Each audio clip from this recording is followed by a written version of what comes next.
the smooth functioning of the event, we humbly request you all to keep your cameras off and microphones on mute. We also request you to keep your phones on silent mode. All the queries related to the FTP can be sent to the official email ID.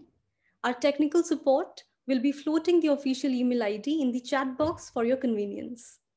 All the participants are requested to post their queries, if any, in the chat box 10 minutes before the talk ends.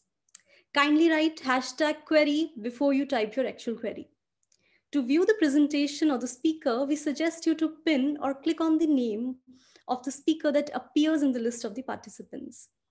We also request you to subscribe to our Enabling Unit YouTube channel, where all the lecture videos would be uploaded. The link for the same will be shared with you in the chat box and also on WhatsApp and our other Telegram group.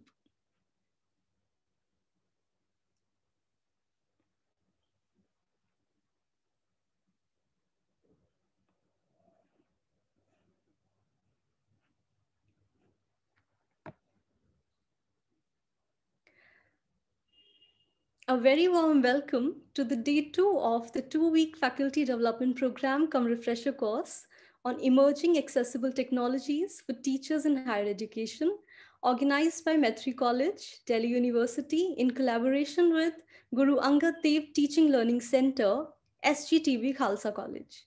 Today, we have two very exciting and interesting sessions lined up by two well-known and brilliant speakers, Dr. Dipendra Manocha and Dr. Matthew Verghese, who would be speaking on the topics understanding assistive technology and identifying disability in all ages and social responsibility towards the marginalized groups. Respectively, we also have with us a respectable principal of Metri College, Dr. Haritma Chopra. A very warm welcome to you, ma'am. Without much ado, I would now like to invite our convener for this event, Dr. Smriti Singh, to welcome our first speaker for today, Dr. Dipendra Manocha. Over to you, ma'am.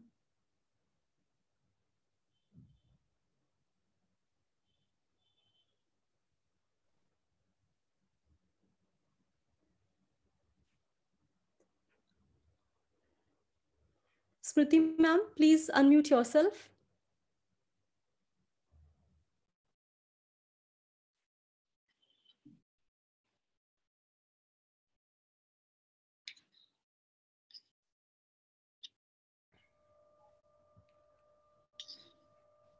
Smriti ma'am अपने आप को unmute कर लीजिए।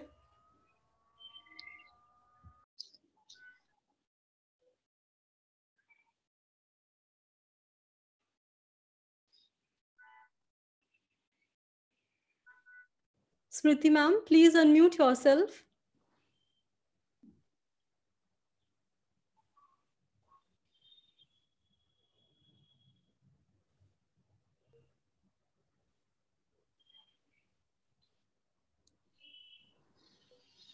When India and we as a students were struggling to get books, when we were struggling to get things for ourselves, what we have to get, which book we have, which book we don't have, we were struggling for the mobility because we were supposed to be dependent on our friends many a times, because there was, if sir remembers, there was arts faculty construction was going on at that time.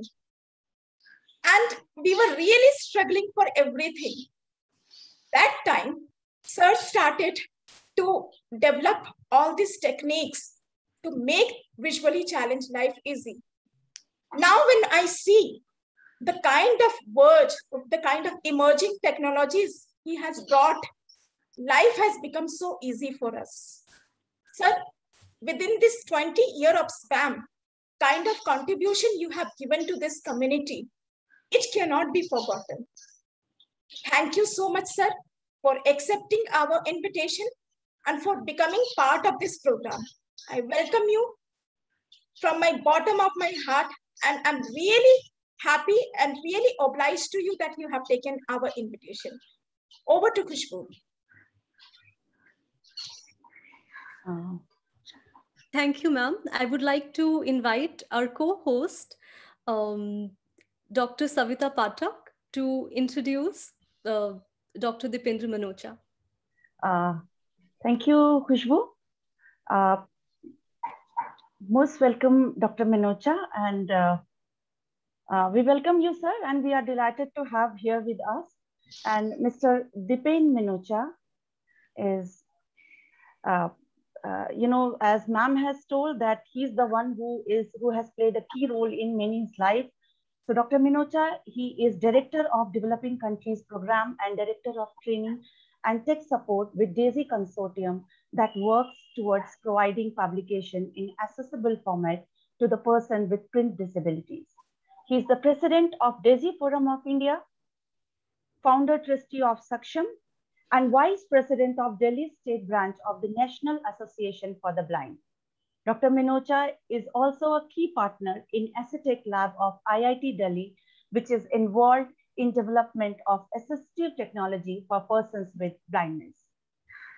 He is also the member of Braille Council of India. He has constantly worked for past 2 decades towards his mission of providing information and content in accessible format to the person with print disabilities, which has now culminated in several enabling technological development projects. Some of these enabling technologies include smartphones with screen reading softwares in Indian languages, DAISY players with Indian languages, SmartCane, Indo-NVDA screen reading software, Sonic Laborer, to name a few. He has also been instrumental in establishing IT training facility for the persons with blindness in India, DAISY Resource Center, and a digital library for people who cannot read normal print in collaboration with several UN agencies such as Wipro, UNICEF, UNESCO, and ITU on several projects related to capacity building of persons with print disabilities and their supporters. He has an Ashoka Fellow and recipient of various prestigious awards, including National Award, IBM Super Idol Award, and IIM Lucknow Leadership Award for his tireless work. Once again, we welcome you, sir, and thank you for making time for this event, giving us your valuable time. Thank you, sir. Thank you. Thank you so much for these words. Thank you, sir.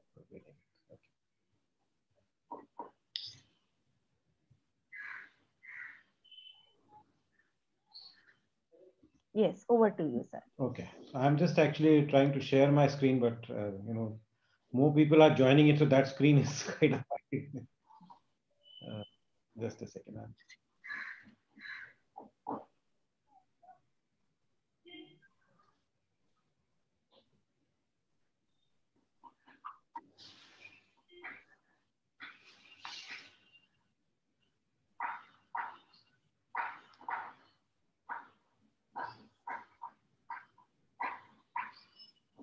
So is the screen visible now?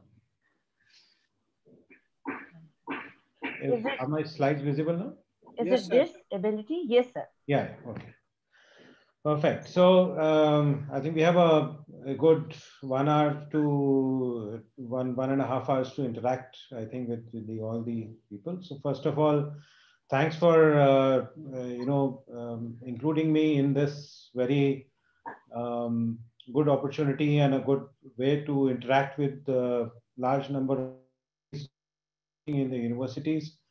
We know that there are persons with all kinds of abilities, all kinds of limitations and special provisions who are reaching out in the university. And we know that persons with disabilities can do wonders and can become productive members of the society if they get the opportunity to study well and have a good quality education. And the kind of skills that they can get that can really make a lot of difference here. So what we are starting here with is, first of all, the word over here is actually, we are saying it that this is disability. But there are 2 things that we would want to bring about over here, which are related to 2 key concepts that we would like to start with.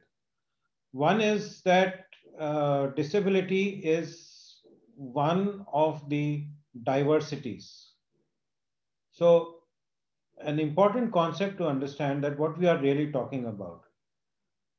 people are not same. Thankfully, people are not made in a factory. You know, we are, all of us have our own traits and our own way. We are different to each other. There is no two people who have been made alike. And um, the disability per se defines the functional capabilities or functional limitations that any human being can face. Now, this functional limitation, if we go by the definition, which says functional limitation, then the functional limitation is not just with disability. Disability is not the only reason for functional limitation. Nobody has unlimited functionality. Nobody on this earth, no human being has unlimited functionality, which means that so-called normal means that you can see things. So if we are talking about normal vision, so what is normal vision? Normal vision is that you are able to see to a certain distance with your naked eye, or by putting corrective glasses, you are able to, say, read text written at a particular size, 10 feet away. That is called normal vision. But if you move the same text, the same paper 20 feet away, you're not able to read it, even with normal vision. So there is functional limitation for all sensory organs. You cannot see beyond the wall.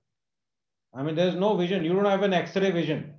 Your vision gets restricted by any opaque object in front of you. That is the functional limitation of normal human beings. We do not call it normally functional limitation just because everybody is supposed to have that. So when it comes to disability, all that we are saying is that this limitation starts slightly early, and it's just slightly early that I'm talking about. So the difference is only of a degree.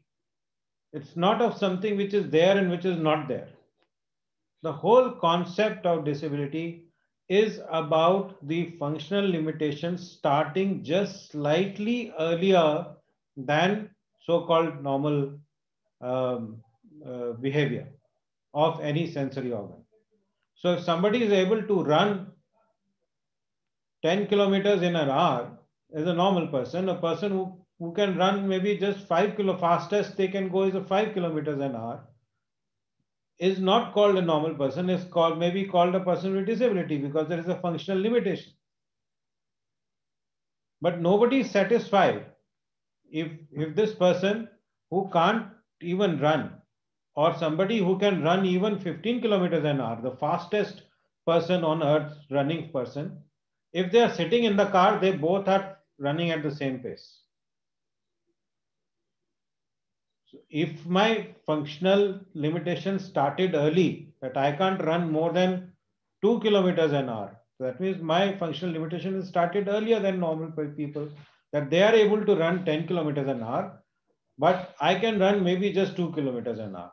But once we are sitting in, if I have to go from Delhi to Mumbai, I of course have to use an aeroplane or a train. And on that plane and that train, me and any other people who have this, wherever the limitation would be, are same.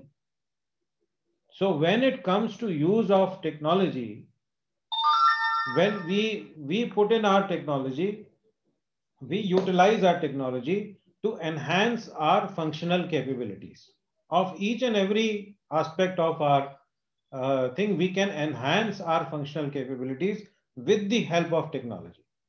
So going to a next speed is something that we do by adding in new technology, and we can go much faster than what our normal human body is made to do.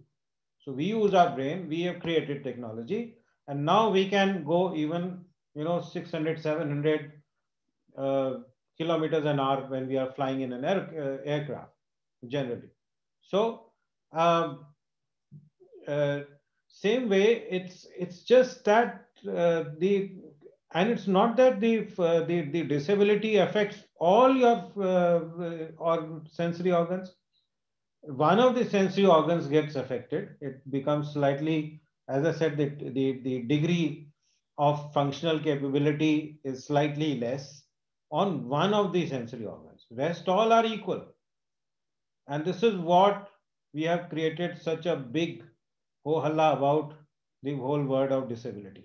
How insignificant can that be is something that we can realize if we see that if we see it very objectively, the whole issue is about using appropriate technology to enhance the functional capability. If your capability is slightly less, then you will need more technology or a different technology than the other person who may have a different kind of functional capability originally in their sensory organ. Number two is, so one is this disability's functional capability and how we use technology for functional capability. The second is that no two people, as we are saying, no two people are alike. So in a classroom of 50 people who are sitting there, we have several kinds of diversities. So somebody is coming from a rich family or from a middle class family or a poor family, their capabilities, their functional capacity are very different to each other. Similarly, there is also diversity of gender. So there are males and females who will have their different attributes and again capacities. And there are diversities. So there's several economic diversities, gender diversities. Obviously, there are religious diversities, geographical areas diversities. I mean, all different types of diversities are there. We are not a homogeneous thing, and everybody we have created a circle, or we have created certain boundaries that these diversities are acceptable, but why diversities, a few other diversities are not acceptable. We are ready to accommodate certain people with certain diversities in a single classroom, but with some other diversities, we draw a line. Sir, Yes. I'm so sorry to interrupt, but I just wanted to ask whether your PPT is stuck, because we could just see. No, actually, I have not moved because Okay. I'm just concentrating on removing disability here. So I'll So move sorry for on. interruption. Yeah, No please problem. go on. No problem. Yeah. So the other part which I was actually telling was that that this functional so this diversity, the second key word is that diversity is a way of life. It's something that is part of our life, and to be able to provide, say, we are talking in terms of an educational institution, so we will obviously be sensitive to those diversities, and we accept those diversities in a classroom. And what do? We provide reasonable accommodation. So this is a very, very big, another keyword called reasonable accommodation, that we will provide reasonable accommodation for people with different diversities to be able to be functional within this environment that we are creating for getting quality education. Right. So what we are talking about is that disability or functional limitation of any sensory organ is just another diversity within human beings. And once we start looking at that and start providing reasonable accommodations, the whole problem can be solved very easily, and we can create an inclusive environment. That is why there is whole of this word called inclusive education, inclusive environment. And that is where the thing comes that so disability is functional limitation. This limitation can be overcome, or the functional capacities can be enhanced and we are enhancing our functional capacities with technology. The diversity is something which is there in any society and any classroom, and this diversity can be taken care of by providing reasonable accommodation. And what it will do, it will create an inclusive uh, educational or any kind of an inclusive society. This word, I mean, let me see what is there. So the next slide, which I am saying, is that there is very interesting statistics which is here with us. The World Health Organization says that there are about 15% persons with disabilities in any society. 15% of the whole population are persons with disabilities. Do remember, when we say disabilities, we are not saying that somebody who is extremely severely functionally incapable. Disability can be anybody who needs reasonable accommodation to enhance functional capacities, right? Who cannot be, a car made for so-called normal persons may not be usable by persons with disability. So they may need some additional reasonable accommodation, which means that maybe I would need the clutch and the brake to be operated with my hands instead of with my foot. That kind of a reasonable accommodation is given in a normal car. I will be able to use that same car that everybody else is using. So that kind of reasonable accommodation, to be able to be functional in the mainstream environment, is the kind of population that WHO talks about. That there is about at least 15% of population needs those functional capacity enhancement reasonable accommodations. Countries like Australia says they have 18% of such population. And India's 2011 census says that we have 2% of our population that is of persons with disabilities. So WHO 15%, a country like Australia, USA, etc., many other countries have specifically given target of this thing of Australia says 18%, India 2%. Is our health system, all those systems so good that we have tackled the whole problem of disability? That a country like Australia has to provide, population counts 18% of people who are falls into this category, whereas in India it is just 2%. Is that the truth? No, not at all. What it has done is that we have done it very, the most convenient thing of tackling disability is something that we have done.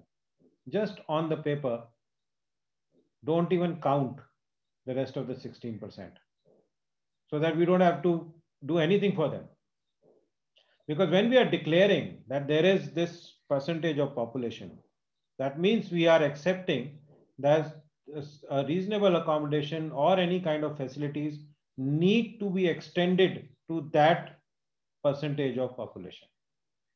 And we have conveniently said that we have only 2%, and that is what we have to provide for. We don't need to even bother about the rest of the people. And whereas a country like Australia is actually saying that reasonable accommodation, some kind of reasonable accommodation is required for 18% of our population, and that is why they are making provisions in their resource allocation accordingly to be able to take care of such specific requirements. Obviously, the Department of Disabilities in India is the poorest ministry, because we simply have done the best solution, just change the number on the paper. And that's the solution of the whole issue that we have done. So that is about statistics and how we have to sort of cater to. Now, this also brings up one more key issue while we are looking at numbers. We should also look at the aspect. Let me bring up. So the next slide actually says universal design and assistive technology. So what is this reasonable accommodation that we are talking about? So if somebody cannot walk, the reasonable accommodation is provide them with a wheelchair, so that now we have wheels as our legs and we are able to go from one place to another. So that is something that we will call as assistive technology. But will that assistive technology, providing that assistive technology actually enough? Again, so you imagine somebody using a wheelchair, which is an assistive technology. Can somebody on a wheelchair actually travel from point A to point B in your city or in the roads around you? So if somebody on a wheelchair comes out on the road, will they be able to go to the nearest shop and do the shopping and come back home on a wheelchair? Unfortunately, in India right now, answer to that more than 90% of the times is no. That is not possible. We have provided an assistive technology. We may give them the best of the wheelchair, which is fully motorized. You just have to use a joystick to zip around. But will that person actually go to the shop nearby and buy the grocery and come back home on this wheelchair?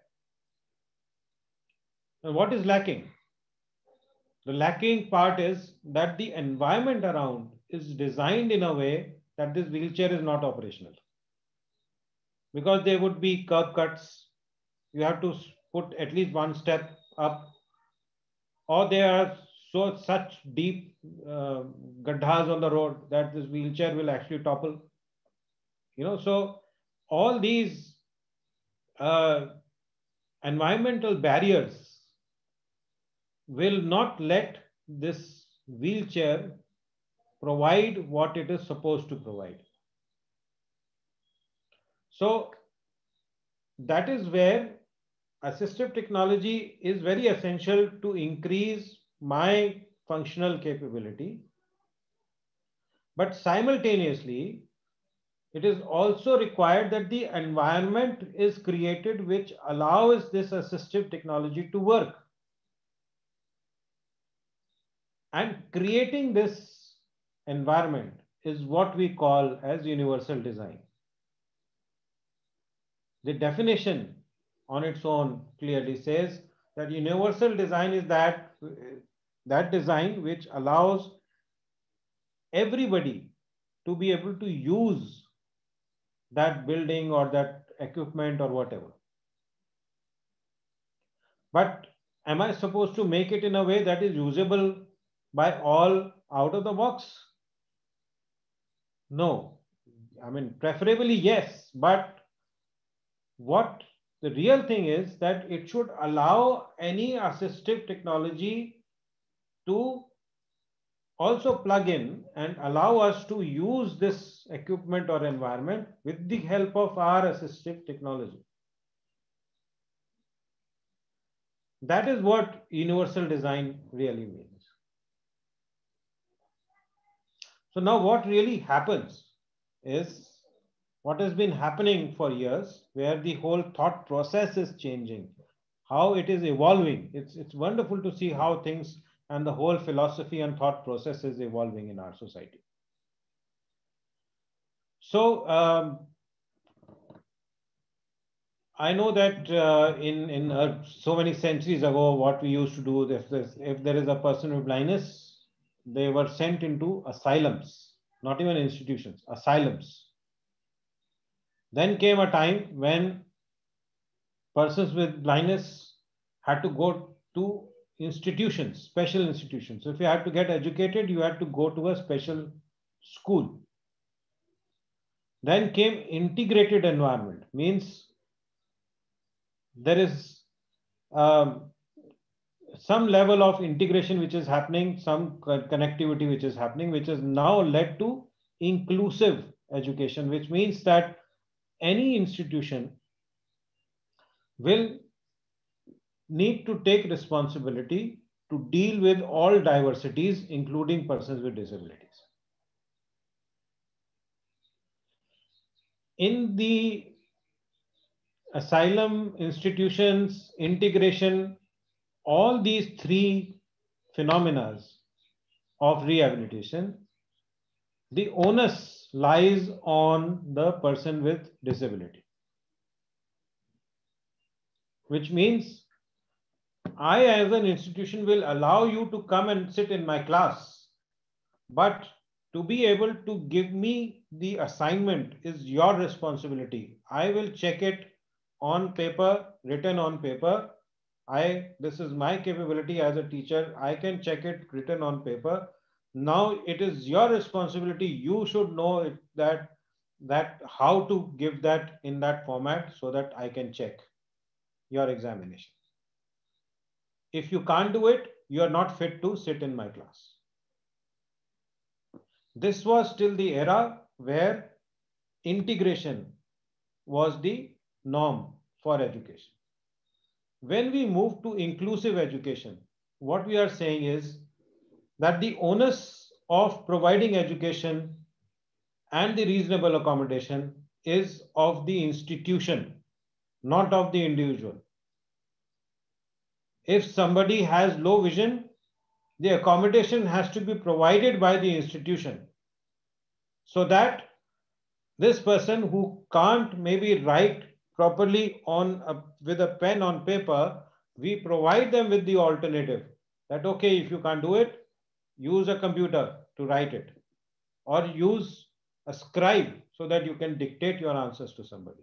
That responsibility is taken by the institution to provide that reasonable accommodation so that person with this diversity is able to operate and able to get education from this very institution.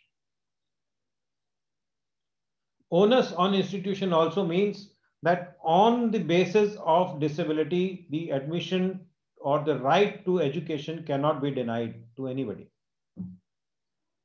Right to Education Act, Persons with Disabilities Act, you pick up any act today, and they all say that the responsibility of providing quality education is of the institution, and no institution can deny this basic right. They acknowledge right to work, right to education as fundamental rights now. I mean, are critical rights for persons, for everybody, including persons with disabilities. So this is where the universal design comes into play, that our institutions have to be designed with universal design principles. Where the biggest problem is actually happening is that in a session like this, where we are talking about disabilities, where our minds are tuned to this fact that we are talking about persons with disabilities and their rights, we all know and we all acknowledge that yes, assistive technology has to be provided, universal design has to be provided. We all are tuned to it. As soon as we go out of this institution and into our mainstream work, the day-to-day work, this phenomena is forgotten. The general belief is, and till today also, I'm saying this is general belief because before today it was a universal truth, that education was the responsibility of Ministry of Human Resource Development for everybody. But for education for persons with disabilities, they would say, you have your own ministry, go to Ministry of Department of Disabilities, they will educate you. If it was only education, it was fine. Maybe we could have done that. But what about traveling?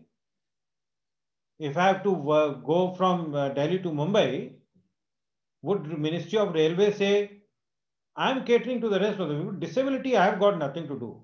This is not my department. You go to Department of Disability, who will make arrangement for you to go from Delhi to Mumbai? So is Department of Disability supposed to start a separate railways for which is good for persons with disabilities? Would we set up separate banks for persons with disabilities, separate airlines, separate roads? What all?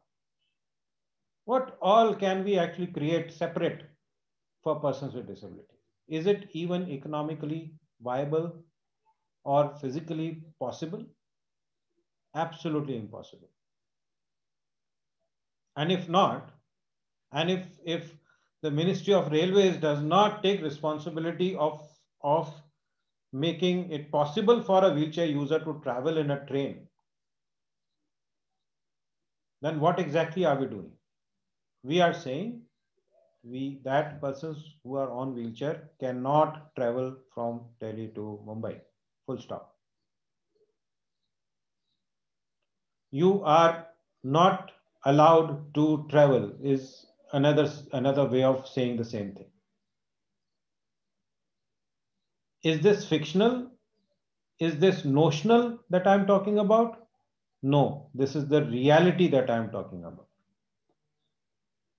If we are saying that there are 15% of such a population that needs accommodation, even our census say that there are 5.3 million persons with blindness or low vision in India in 2011.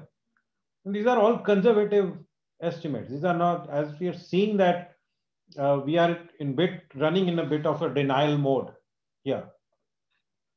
So even with that, do we actually see such kind of population around us?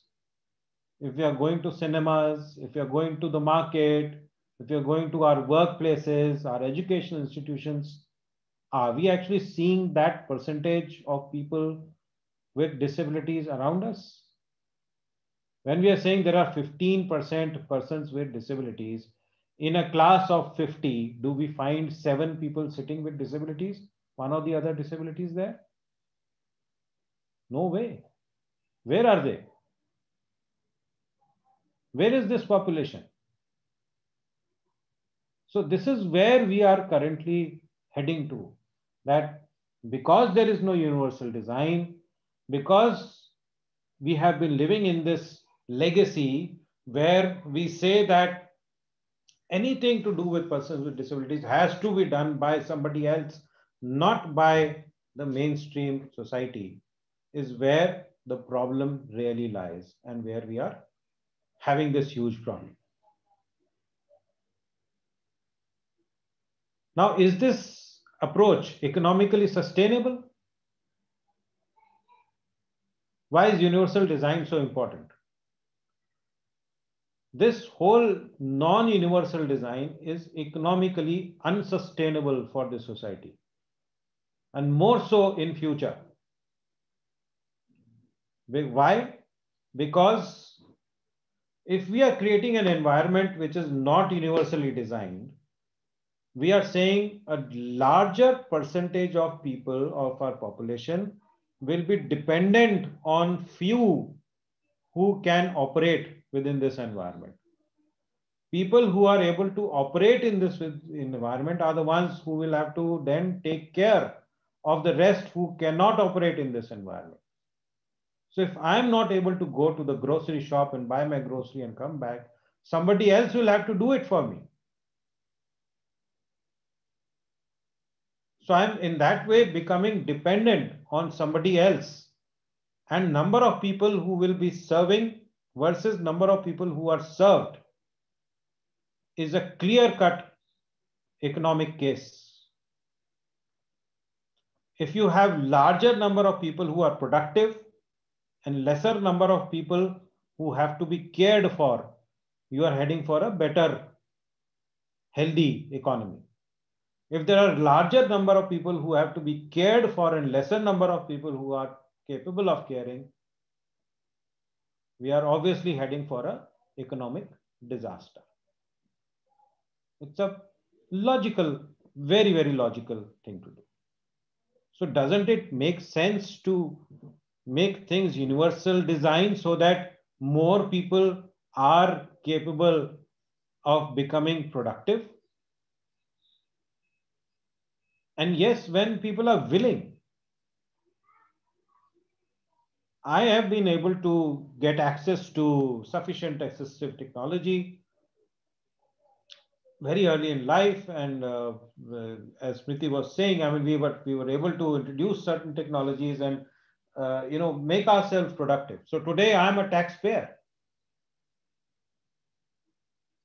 Otherwise, I would have been living on, if I didn't have access to all this, I would have been living on social security pensions.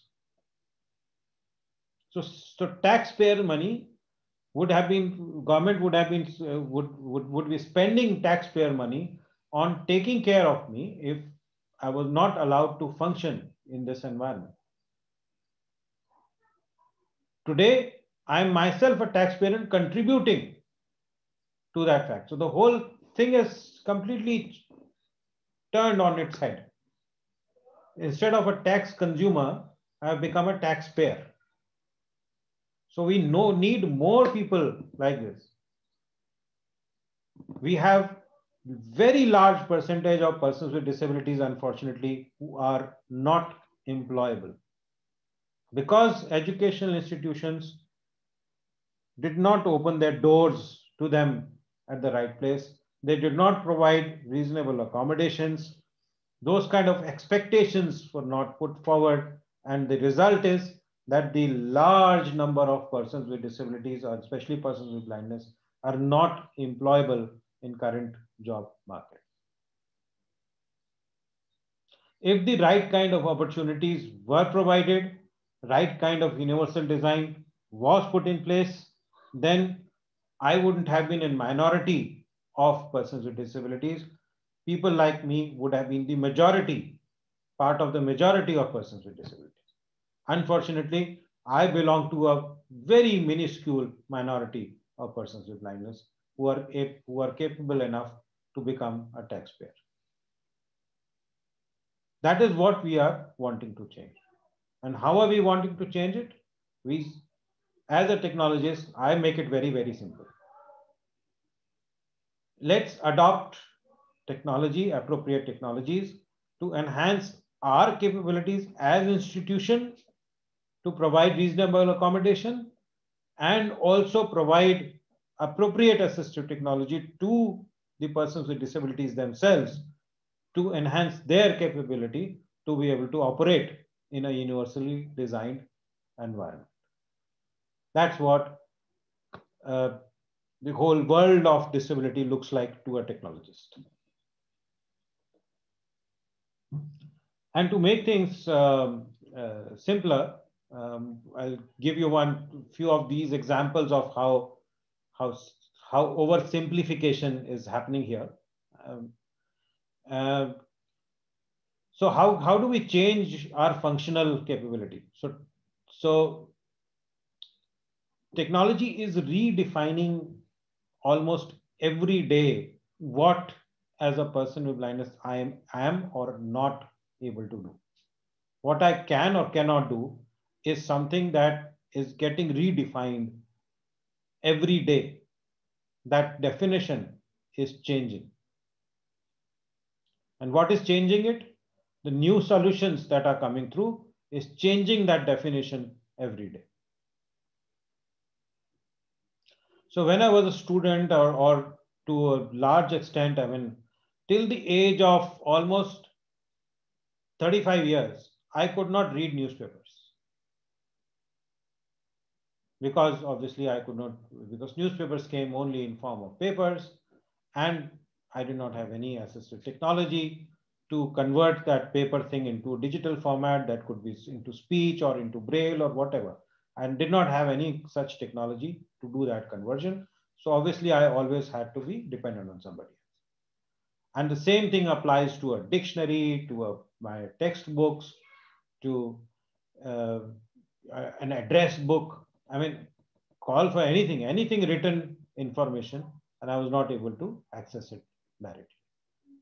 But then came this wonderful technology, the digital technology, the speech technology or the braille technology on it, which now allows me to be able to read anything which is converted into digital format. So now today, like everybody else, read newspaper. I also read a newspaper. Only thing is, I read it on my phone on the newspaper app, the digital form of the newspaper. And in a way, that newspaper is actually better than the paper newspaper. Because the newspaper that is thrown into our balcony in the morning at 6 o'clock or 7 o'clock, the words won't change. That paper will not get updated during the day. My app is getting updated every minute. So I have a better alternative that way. So that definition of whether I will be able to access the newspaper changed one fine morning when I got a smartphone with the newspaper app on it, which I could start reading. A simple thing like whether I can check my temperature if I'm running a fever, or in COVID times, we are supposed to check our oxygen level. So can I actually check my oxygen level myself? The answer simply is that yes, I can if I have a talking oximeter. And the answer is no if I do not have an oximeter that can speak when it checks the pulse. So fortunately enough, I mean, when this whole thing started, I did get, we were finally able to find something that really worked. And I've just put it here.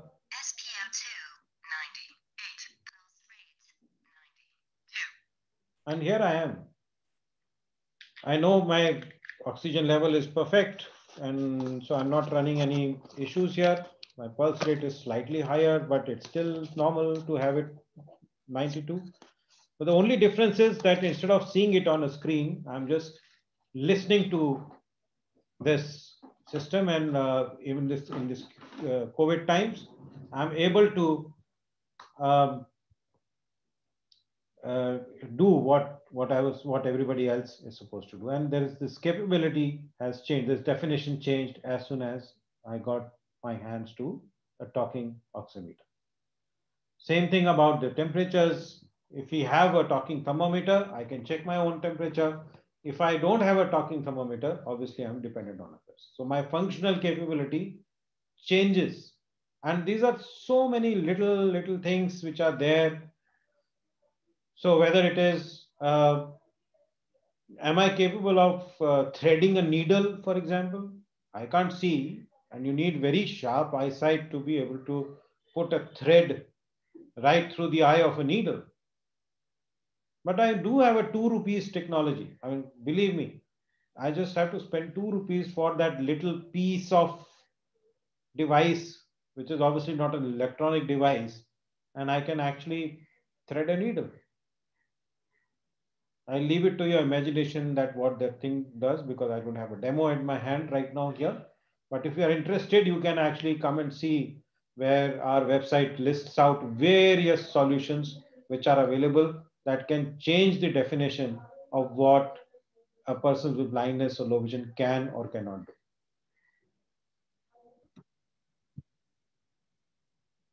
So we know that these technologies do make an impact. They change these things. What are the key challenges when it comes to this? So one of the, 2-3 major challenges are there. One of them is affordability. So obviously, if there is a solution which is available, but that solution is very expensive.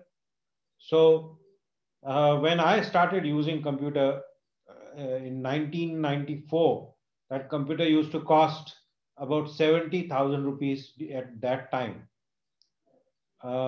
Plus the assistive technology on that computer meant spending another 70,000 rupees just for that assistive technology to add to that computer for me to be able to use it. And which meant 1,40,000 of that time. In today's money, it would be something like spending like 20 lakh rupees on a piece of equipment. That expensive it was. How many people could have afforded that kind of a cost? How can we provide such a technology to every student who's coming to the university? So affordability is an essential thing to manage. Luckily today, a laptop, not just a desktop, a laptop solution can be provided in just about 20-25,000 rupees, along with the assistive technology on it. So just imagine the kind of cost difference. Something that would have costed like 20 lakh rupees is now costing like 25,000 rupees. We are obviously working towards going to the next step where we can bring it down to just about 8 to 10,000 rupees. And where people, so this is one way of looking at one of the hurdles, which is the affordability.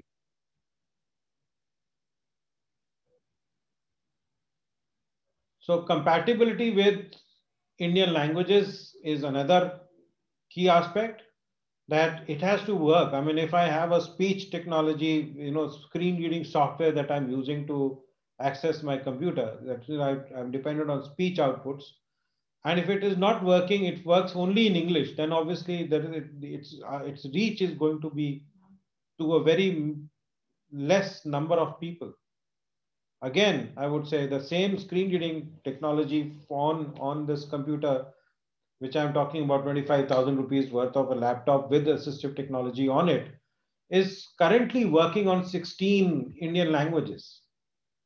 So that was another huge challenge that we faced, that any technology that we talk about has to be affordable, has to be compatible with Indian languages. We have to have awareness about it. A lot of times we keep hearing, we say that, okay, we have got such wonderful technology, and somebody would come up and say, oh, I wish I knew it 10 years ago. I would have studied in a different way. Awareness, lack of awareness is another very big challenge that we face, because one of the challenges also mentioned in this slide is that the population of persons with disabilities is not concentrated on a single space, so it is spread out. It's part of every family, it's not like in one family you will have all persons with disabilities. There's one person with disability in a family of 10, and it is spread out. So how do we provide information to such thinly spread out population in the whole of the population? So that's another huge challenge about how to spread information, how to spread awareness, and then to provide support services. Most of the times we also face this issue that, okay, there is a wonderful piece of equipment. If somebody is able to even afford paying lakhs of rupees for buying something very fancy and very good assistive technology, and it costs maybe 1 lakh, 1.5 lakhs, but you have got it from some company in UK, and something slightly goes wrong with it. What do? You don't have anybody who's going to repair it in India. So you have to send thing back to UK to get it repaired and go back. So much of equipment, such expensive equipment, is lying unused in the non-serviceable condition in this country. It is very disheartening and almost unimaginable. Loads and loads of such equipment which has come from outside is not serviceable, and it just can't be used after some time. So providing support services, providing repair facilities for this assistive technology, which is affordable, which is compatible with Indian languages, these are the challenges which are there with us. Availability, affordability, lack of awareness, and the training, support, repair facilities for such assistive technology. So this is where Saksham and where I'm part of Saksham or SecTech Foundation or the DAISY Forum of India or NAB, various institutions that I'm associated with. So we are trying to address these challenges. So we do it not alone. We partner with several organizations, like we have a partnership with IIT Delhi to develop such solutions.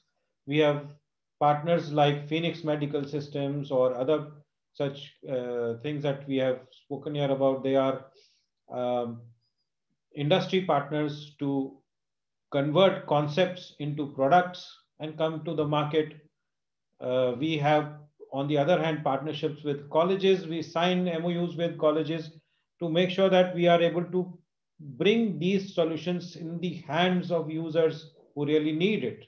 The whole distribution mechanism are through DAISY Forum of India. We have created a network of almost about 200 to more than 200 organizations who are trying to take these solutions to and helping us bridge that last mile connectivity gap so that these solutions can reach people.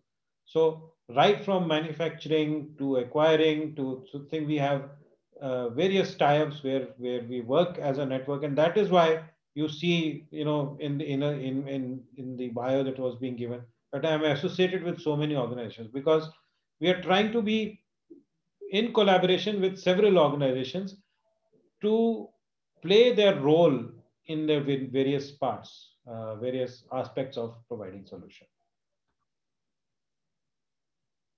There are 3 or 4 different approaches that we have taken, which we would want to, I just want to share with you. One is that we do bulk procurement of things which are available in anywhere in India. If there is, say, one of the examples is this talking thermometer. Now, we didn't have to reinvent the wheel. Talking thermometers were available by a manufacturing company. We said that, okay, we will buy 2,000 pieces from you, we'll import it together and make it available in India. The cost reduction that happened, just the 2 things that happened. Availability was the first thing. Nobody then have to go to UK to buy it and bring it to India for their own use. The cost also. I bought my first talking thermometer at the cost of 2,500 rupees. When we made it available in India, it was 240 rupees. So just by picking up, sourcing it from various places where things are already available, instead of reinventing the wheel, we made it available at an affordable cost.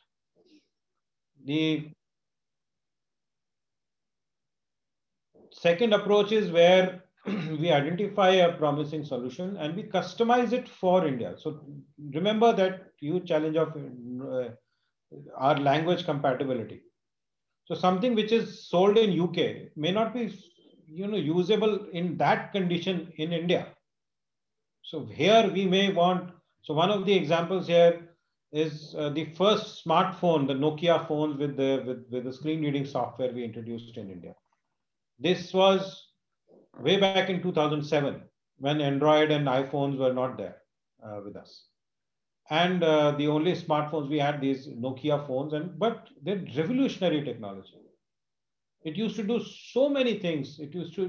One smartphone replaced at least 20 different devices for us, actually, and more. And it did more than those, what 20 put together could do for us. It's a revolutionary technology for us, this smartphone, accessible smartphone. Now, this Nokia phone with this screen reading software used to cost somewhere around 25,000 rupees in UK. And it was, obviously, it would work in English because it was sold in UK. And UK agency was not selling it, keeping Indian people in mind. So we actually did a tie-up with Nokia company and the screen reading software manufacturing company. We said that we have to provide that in India. So we need to add Indian language support. At that time, technology was there to add Hindi on it. And we did a bulk purchase and tie-ups and MOUs with these 2 companies to launch a combination of these two here in India, the same thing, same model of the phone, same software, same screen reading software, enhanced to support Indian language, a 25,000 worth product was made available in India at 8,200 rupees without any subsidy. There was no subsidy involved. It was only bulk purchases and working with the industry to reconfigure the solution for specifically for Indian market. So that is an example of second approach where we would pick up a promising technology, do a tie-up with the industry, and configure it specifically for our conditions and make it available within India. And obviously, we are providing training and support along with this solution when we are making it available. And that really changed so many things in India you can't imagine. And I mean, Saksham's name became everybody's known name because such a technology was introduced in India at that particular cost. So third approach is that, yes, the most obvious one, that if something does not exist, or if something is very, very expensive and we are not able to bring the cost down by taking first or the second approach, we obviously do go ahead and develop these solutions from scratch. So one of the examples there is the Smart Cane. So there was this Ultra Cane which was available in $11 or $1,200. So something that used to cost about 90,000 rupees to bring that thing, which is an obstacle detection added to a normal white cane. And with vibration, it is able to tell if without making a contact. So if there is a cow standing on the road and you're talking and you're trying to walk with a white cane, normal white cane you would first of all go and hit the cow and then come to know that you have actually come to the obstacle. I mean, if it is a general normal wall or something, it's fine. You can hit it with your white cane any number of times, but obstacles are always not passive, so it's it becomes a very dangerous situation. So the Smart Cane with this vibration is able to detect it from a distance of 3 meters and without touching it.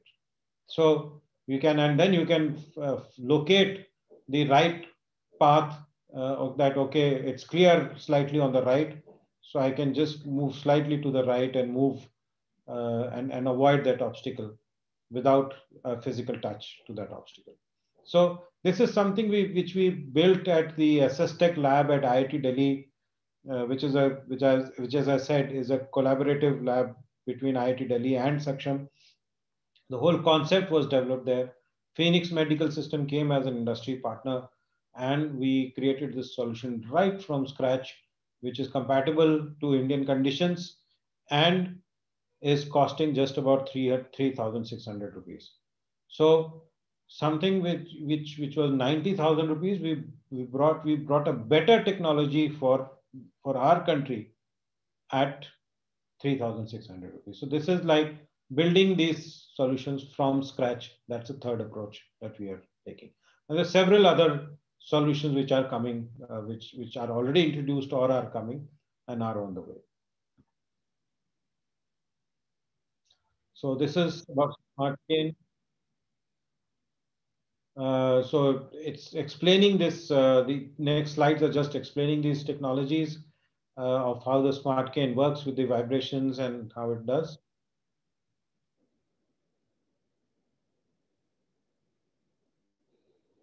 So it's a teamwork, several partners. So Saksham did a lot of evaluations, users, very large base user trials that happened. I'm just skipping this to move ahead.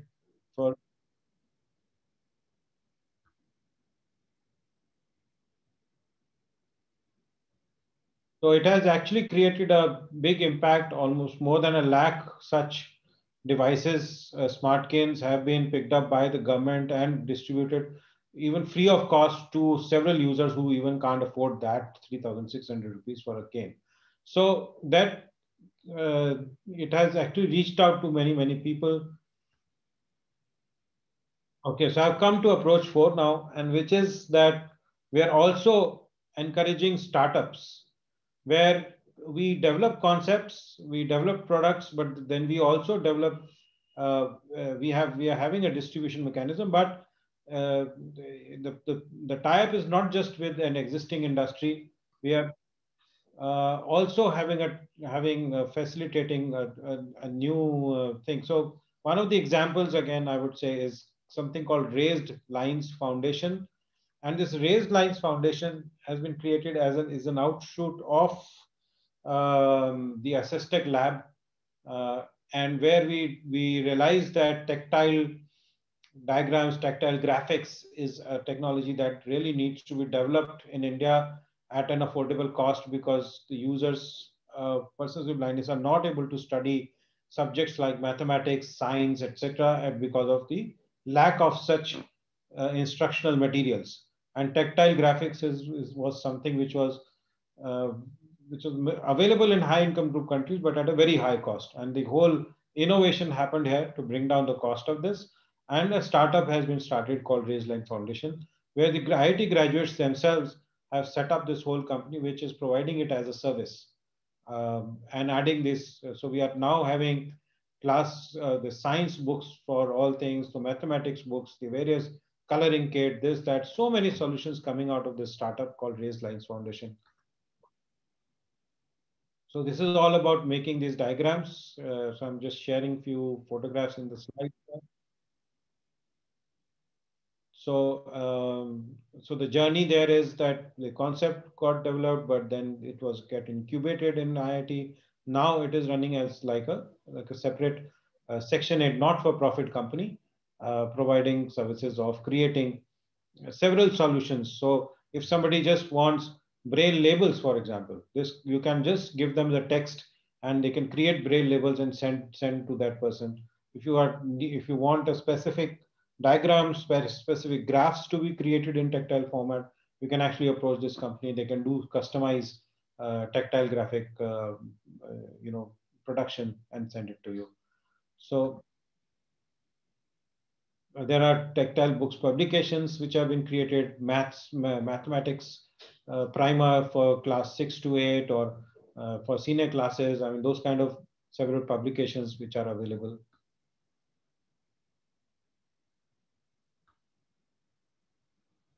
Several books have been launched already, which are available on the website. So where do we get all these solutions? That was another big problem, that people didn't know where to get these things. We have actually now created something called saktek.in, saktek.in, where you can come and find it. It's a kind of an Amazon of assistive technology for the blind and visually impaired. We may not be as wide and as rich and deep pockets like Amazon. So it's a kind of an online shop, online store running on a not-for-profit basis, and providing solutions, collecting all these kind of solutions, including all those tactile diagrams on these needle threaders and simple thing like needle threader to getting a smartphone or laptop with the screening software, or daisy players, or book reading equipment, or I mean, you name it. There are about 150 different solutions which are available on this platform. And you can go and do online purchases, there are associated experience zones that we are creating in different places where you can experience these technologies and acquire them from saktek.in store. So what, I'll just shift to another presentation.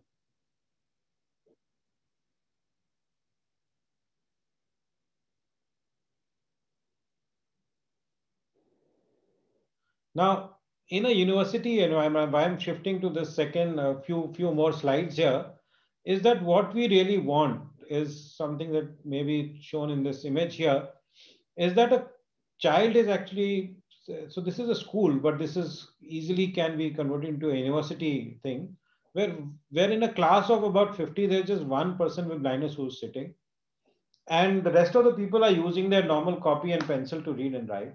And this person with blindness is actually using a laptop to do the same thing which the rest of the class is doing. And the teacher also is able to, without knowing Braille, the teacher can actually see what this person is doing.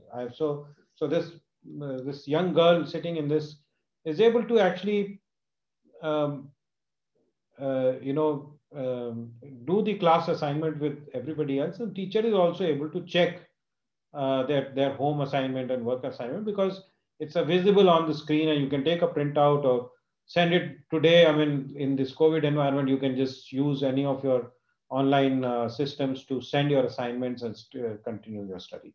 So this is where the reasonable accommodation, what reasonable accommodation has been given? It's just this assistive technology which is there.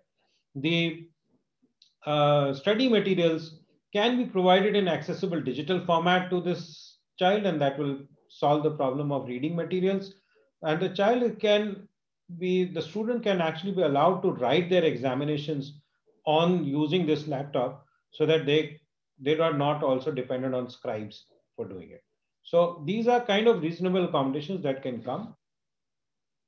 Sorry, this is the slide which will actually list out all those kind of reasonable accommodations that can be provided. So assistive technology to be able to read and write. So laptop with the screen reading software can be provided along with training to the users. Study materials to be provided in accessible format. Extra time to write examinations, and if people have been trained, then of course they should be allowed to write their own examinations, and they should be encouraged to do it, because if they keep writing examinations with the help of scribes, obviously they're not going to get scribes when they get into jobs. So why not prepare them right during their education time to be able to write themselves? And this is what is very, very essential, that change, that we as teachers start expecting from our students, that they have to read and write themselves. So there are some facts here that yes, there is a dearth of accessible study materials. So a teacher may just give photocopied notes on to the class to study, or just recommend that, okay, you go now check chapter 6 of the XYZ book, where you will find materials suitable for the syllabus that you are covering. How does a person with blindness actually do that? So there are challenges in a university environment, but fortunately enough, these challenges can actually be overcome.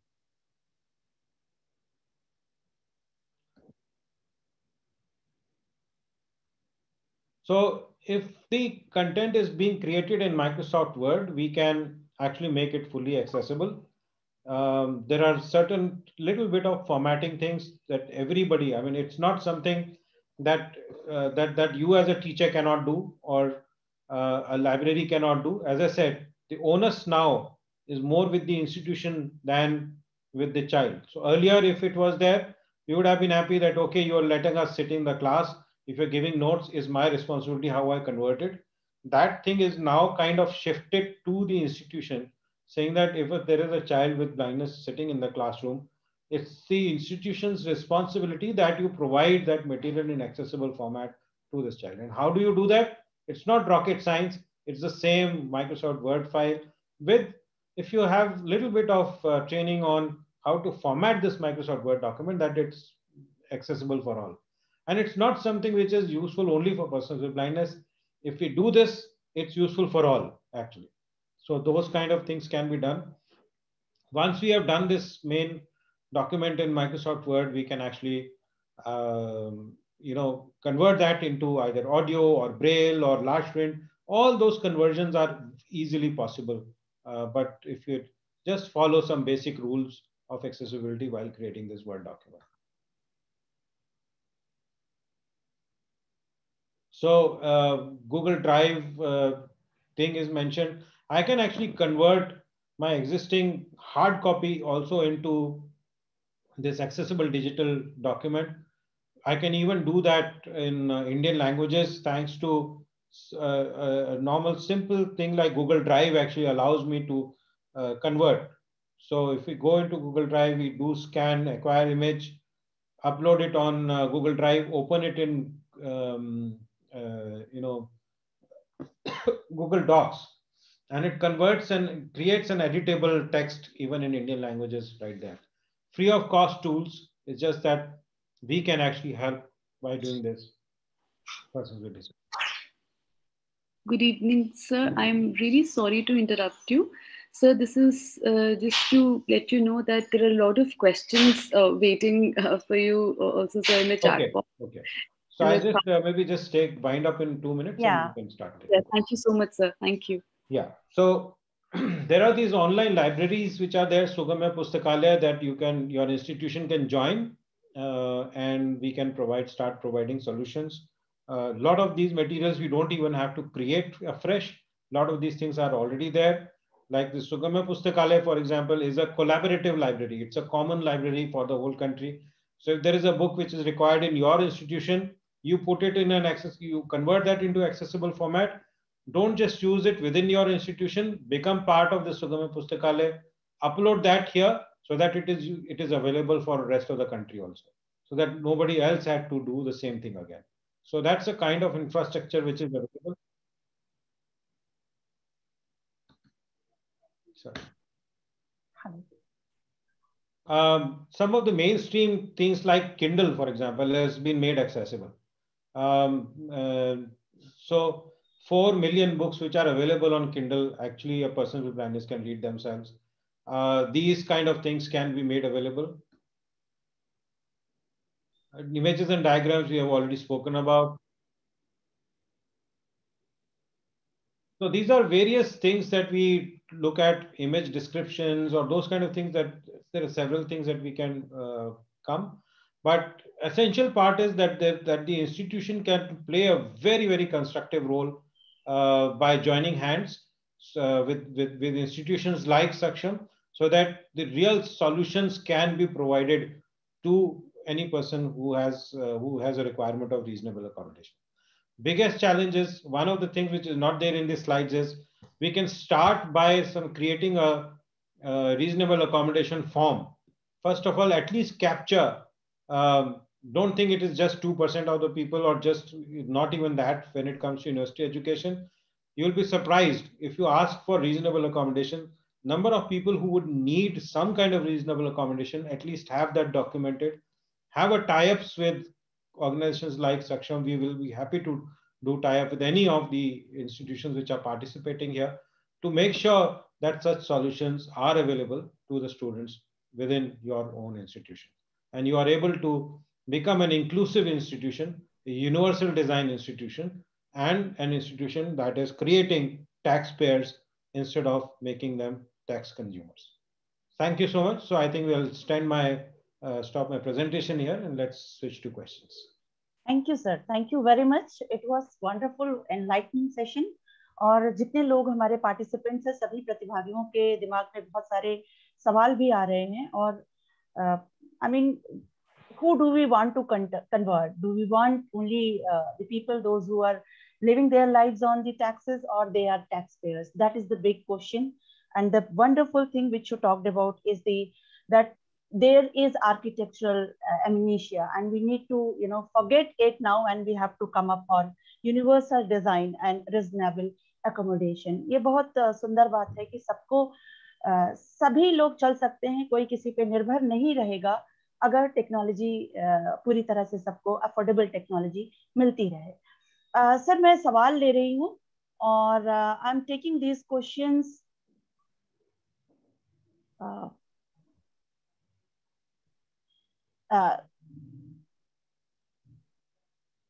Yes, to my technical staff, please, can you show me some of the questions? Because lots of messages are coming and it's moving. Yes. Can you, Savita, can you please scroll down? Because there's a question by Vikas Kapoor from Ramjas College. Maybe we can start from there. Can you see it? Khushbu, just you read it. I'm scrolling. Yeah, I'll just start with that question. Yeah, please. All right. So, sir, Vikas Kapoor is asking, sir, as you were talking about new solutions being introduced almost every day, don't you think that new and newer challenges are also coming through our way? To cite an example, earlier websites used to be simple and text-based. Then sites began to be designed based on graphical representation. The solution then came in the form of image describers or readers. And now several emails, particularly by banks and other corporates, institutions, are being sent where the text, even if it is a printed one, itself is embedded within the image, and the image itself is not extractable. And similar examples can be cited with respect to several mobile apps. The text-based input method being replaced by touch interface in another potential example. So I think that's a valid question. So would you like to? Absolutely valid. And this is this highlights that how we have the capacity of converting an opportunity into a hurdle. You know, Yeah. so this is the digitization is a big opportunity where we can create a very wonderful inclusive environment, at least in the cyberspace, and where we are ending up creating several hurdles. And why this is happening is just because, you know, how does it happen? How does a designer know how to create a universal design? You know, it's maybe not intentional, but you know, ignorance is a bliss, but ignorance cannot be treated as an excuse to commit crimes. You know, because creating an inaccessible information today in this country is actually a crime. I mean, it's illegal. I won't say it's a crime, but it's illegal. It's a punishable offense in India today. And okay, so it is punishable offense. But how do we avoid it? How does one web designer know what is required by Dipendra Manocha or Vikas Kapoor? So the method of doing it is that there are standards which are created. India as a country would adopt a standard. Now imagine if you had to you know, deal with 100 different sizes and shapes of electric sockets, right? How would you feel? I mean, everything you buy, you have to search for a plug point which will fit into your home. I mean, it would become a real pain. I mean, the whole industry would die basically.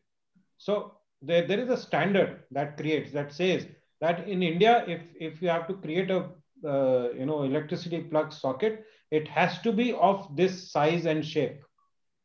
So this is how every appliance creator knows what will work in India. And so same rule now applies for websites or emails or any information which is created, any app which is created, that it must comply to web content accessibility guidelines, or those guidelines which have been prescribed and adopted by India. And how to enforce it, there is a procurement policy. So if university, for example, university library decides, I will not buy a book unless you also give me an accessible digital copy of it, which can be read by my students with blindness. Mm-hmm. Which publisher would not come forward and say that, okay, you buy 100 copies, I'll also make sure that there is an accessible version also available. Yeah. Right. So this procurement policy is a very big tool. So these are standards. How to implement those standards is through procurement policy. I think that is where we are currently lacking. And that is why such hurdles are getting created instead of hurdles being removed. So that is where we are. Okay, thank you, sir. I hope that answers his question. Then there's Ashutosh Kumar Srivastav, who is asking a question, I think, which you have already answered in your presentation. He's asking how teaching assignments can be evaluated by a normal teacher in classroom. I think you already answered that. No, not really, because what he is asking is how can a person with blindness, you know, check assignments of people who are submitting those assignments on paper. He's asking how a normal teacher would how normal teacher. Yeah. So that is there that you know, of course, the student who writes in who knows only Braille may not be able to submit that assignment in. But today there are devices that I write in Braille and I can actually take a printout of the same thing in a normal print. Secondly, I can actually write it in a computer in Microsoft Word also, and that is also accessible to you. So it's like expecting your student to submit that thing in an accessible format, and providing them the opportunity and the environment to access to such technology. So both ways it has to work. So we provide that, we facilitate, like we were helping with Delhi University. Last year, we provided about 120 laptops to students with blindness studying in Delhi University. We want to expand that program. We are just a small NGO which are trying to do it. We want to expand that program with the help of other institutions and the government themselves, that let's equip all our students with this, so that that gap between the mainstream teacher and the student is taken away. Okay, sir. I think there is one more question which is quite interesting. Dr. Grishma Khobrade from KK Birla College, she wants to know that is there any method to convert the text in the screen of the computer text into a Braille coded document? Very specific question. These technologies are there. I mean, I can convert digital text into Braille either on the fly. So I have a device called refreshable Braille display, which if you give me a Word file, I will be able to read it in Braille straight away. There is another methodology that organization like Saksham or in a college, you can put a Braille printer where you can, your Microsoft Word file will come out as a Braille file, because you can just convert that into Braille using some Braille conversion softwares. What is more viable in today's world is that there are affordable refreshable Braille display. That's a better approach than trying to give paper Braille to people. Sir, there is one last question which I will take, because due to the time constraints, because people are having n number of questions in their mind. What are Dr. Shagufta, she wants to know, Dr. Shaista Ishad, she wants to know what are reasonable accommodations for anxiety? Sorry, for reasonable accommodation for? Anxiety. I couldn't understand in what way anxiety. Anxiety, yeah. Yeah. Okay, so yes, I mean, you see, I think we have seen a certain number of things. Mm-hmm.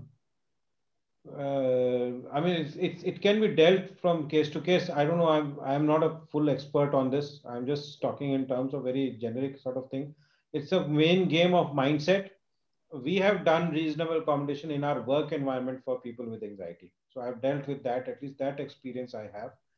We just have to, as I'm saying, the main thing that we have to do is that we just need to be have our mindset that yes, there can be people within our own workforce or within our own system who have anxiety, which means that we instead of if the work is not done, instead of shouting, we may just have a conversation which doesn't put those people, which doesn't increase anxiety, but tries to deal it in a different way. It's just, those are very obvious things. I don't even need to mention how things have to be done. It's just that if I know and if I accept that, yes, there can be people with anxiety who will not be looked down upon. It's just another condition. We just know that this person does get anxiety. So if that person is actually having a problem, maybe they want to go half a day. It's fine with us if you want to do that. If you want to go slow, please go slow. That's all right. But it is better than not having such diversity. Many people can have such kind of different types of things. So there's those kind of just little acceptance of diversity is what is needed. Sir. Wonderful thing that we need to have the acceptance of diversity. Now I would like, because there are a number of questions, it's time to conclude the session, and I would like to invite Dr. Smriti Singh to deliver vote of thanks. If there is some curiosity, I think you can collect those questions and send. Sure, I would be happy to answer them. We would be doing that only. We would be doing it. We would be mailing you all those questions, because there are n number of questions which I can see in the chat box. Please do. Please. And n number of appreciation notes. N number of notes and questions. So yeah, that thank you so much. Thanks everybody for this. Really. Sir, as usual, like it is very difficult to thank you formally, because you have been always part of our education, our grooming, our growing with the technology, our everything. Like you have supported us like a family member, like holding our hand, teaching us technology, use of it, growing with it, and learning it today what we can, and all the new technologies which you give update about. But yeah, it was wonderful speech. It was wonderful lecture which you have given, and wonderful information which you have given, which nobody can deny that. And everybody, all the institution, like here people are from across the globe also people are there. They would be surely benefited with this technological help, and we would be able to assist our differently able students now in better way. Thank you so much, sir, for accepting our invitation and for presenting such a wonderful perspective of this. Thank you so much. Thank you. Thanks a lot. Thank you, Dr. Smriti. Thank you, sir. We shall have 5 minutes break. और लेकिन break में जाने से पहले आप सभी लोगों से अनुरोध है कि अपना वीडियो ऑन कर दें ताकि हम एक ग्रुप फोटोग्राफ ले सकें. और इसके बाद I would be asking my co-host Khushbu to take over from here. Thank you. Please put on your camera.